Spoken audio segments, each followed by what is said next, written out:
Trzonkowa, tor drugi Stanisław Kozak, Warszawa, tor trzeci Marek Stuczyński, Świebodzice, tor czwarty Piotr Frankiewicz, Korona Kraków, tor piąty Arkadiusz Aptewicz, Swimer Stowarzyszenie Pływackie, tor szósty Tomasz Czermak, Katowice, tor siódmy Arkadiusz Berbecki, Stalowa Wola, tor ósmy Sławomir Forma z Osięciem i dziewiątka Patryk Suchodolski, zawodnik niezrzeszony.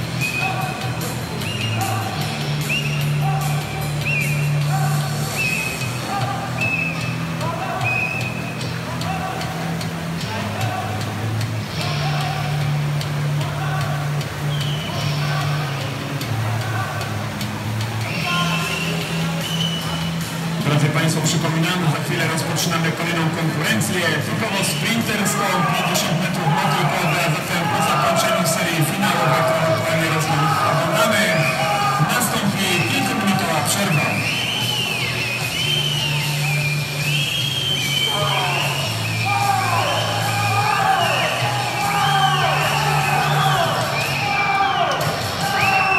Jak tam Kasia, umiałaś?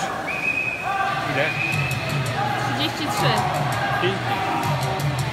No, dokładnie jak poprzednio, więc... Co? Dokładnie tak jak poprzednio, więc zaraz Arkadiusz Aptewicz, zwycięzcą ostatniej serii, zawodnik Swimmer Stowarzyszenie Pływackie. Nieoficjalny czas minuta 9:13. I drodzy Państwo, czasami pierwsza konkurencja bloku południowego za nami. Czekamy na